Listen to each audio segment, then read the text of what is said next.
There are two kinds of people in this world: those who follow the rules and those who write them. Marcus Webb had spent 40 years doing both, sometimes at the same time. He was 61 years old, retired, a man of careful habits and precise routines. He walked the same route every morning, ate at the same restaurant every Friday, read exactly 30 pages of his book before turning his light off every night. His neighbors considered him pleasant but unremarkable. His former colleagues considered him brilliant but dangerous. His former colleagues knew him better. For 22 years, Marcus Webb had been the chief security consultant for Meridian Bank, the most secure private bank in the country. He had designed every security system in every branch, every vault, every protocol, every failsafe. He knew exactly where every camera was positioned. He knew exactly how long every guard shift lasted. He knew exactly which 40-second window existed every Tuesday morning between 4:17 a.m. and 4:57 a.m. when the overnight system ran its diagnostic cycle, and every alarm in the building was technically, briefly, offline. He had built that window himself 20 years ago as a failsafe. He had never told anyone about it, and now, sitting in his quiet retirement flat on a Tuesday evening in November, he was about to use it, not to steal from the bank, to steal from himself. 12 years ago, Marcus Webb had made a mistake. Not the kind of mistake most people made. Not a careless mistake or an emotional one. A calculated mistake. Deliberate. Eyes open. He had accepted money from a man named Victor Hale, a property developer with more ambition than ethics and more connections than either. The money had been placed quietly into a private account at Meridian Bank, Vault 7, Box 114, and left there untouched for 12 years, while Marcus tried to forget it existed. He had never quite managed that.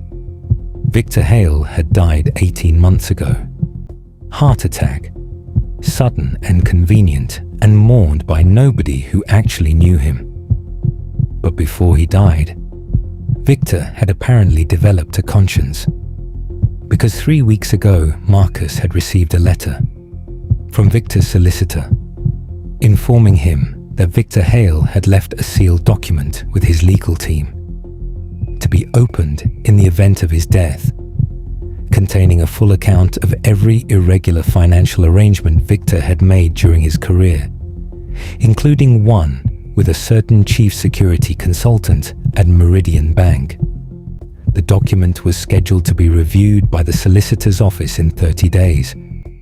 Marcus had 27 days left. The money in Vault 7, Box 114 was evidence. The only physical evidence connecting him to Victor Hale. If he could remove it before the solicitors began their review, there was nothing to find. No connection, no evidence, no case. Just a retired security consultant living quietly on Morley Street, walking his usual route, eating at his usual restaurant, reading his 30 pages every night. He had spent 3 weeks planning every detail. He had spent 3 weeks telling himself there was another way. There wasn't. He picked up his bag, checked his watch, and walked out into the Tuesday night. The bank was exactly as he remembered. Of course it was. He had designed it. Marcus approached from the service entrance on Calder Street at 4:09 a.m., 8 minutes before the diagnostic window. He wore dark clothes and carried a single bag. He moved with the calm, unhurried confidence of a man who belonged exactly where he was. That was the first rule of any security breach. Never look like you are hiding. The service door opened with the code he had set himself 20 years ago and never updated. Another oversight he was grateful for tonight. He moved through the building efficiently. No hesitation, no wrong turns. He knew every corridor, every staircase, every blind spot between cameras. At 4:17 a.m. exactly, the diagnostic cycle began. He felt it more than heard it. A barely perceptible shift in the hum of the building as the alarm system paused its cycle. 40 seconds. He moved. Vault 7 was on the lower ground floor. He reached it in 22 seconds. Opened the outer door in 4. Located box 114 in 3. The box contained exactly what he expected. A sealed envelope. His name on the front in Victor Hale's unmistakable handwriting. He took it, closed the box, closed the vault, turned around, and found himself looking directly at a security guard he had never seen before. Young, surprised, a coffee cup in one hand and a torch in the other. They stared at each other for a long moment. Marcus recognized immediately what had happened. The Tuesday night shift had been changed. Recently, after his retirement, a new guard, new hours, new routine that nobody had told him about because nobody had any reason to tell a retired consultant anything. His 40-second window had just become irrelevant. The guard opened his mouth. Marcus held up the envelope. "I know how this looks," he said quietly. "But before you call anyone, I need you to read what is inside this envelope, because it changes everything, including what you do next." The guard's name was Daniel Park, 24 years old, 8 months into the job. The kind of young man who took his responsibilities seriously and had not yet learned that the world rarely rewarded that quality. He read the envelope's contents standing in the corridor of Vault 7 at 4:23 a.m. on a Tuesday morning, while Marcus Webb waited quietly beside him. It took him 4 minutes. Then he looked up. "This is a confession," Daniel said. Marcus nodded. "Victor Hale's confession," he said, "written in his own hand, witnessed and notarized 12 years ago and kept in that box ever since. It details every corrupt transaction he made during his career, every bribe, every illegal arrangement, every person he paid to look the other way." He paused. "Including me." Daniel looked at the envelope again. "You came here to destroy it," he said. Marcus was quiet for a moment. "I came here intending to destroy it," he said. "That is not quite the same thing." He reached into his bag and produced a second envelope. Sealed. Addressed to the Financial Conduct Authority. "I have spent 27 days planning how to remove the evidence of what I did," he said. "And 26 of those days telling myself that was the right thing to do." He held out the second envelope to Daniel. "Last night, I wrote my own confession. Everything, every detail. And I realized something rather inconvenient." He almost smiled. "I am not the kind of man who can live with what I did. I never was. That is why I kept the original in the vault instead of destroying it 12 years ago."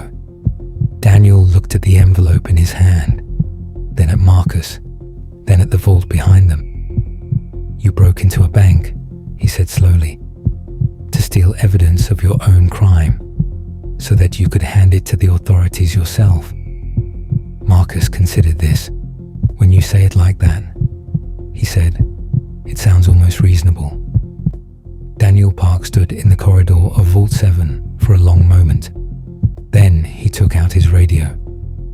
"I'm going to have to call this in," he said. "I know," said Marcus. "You understand what happens next?" "I do," said Marcus.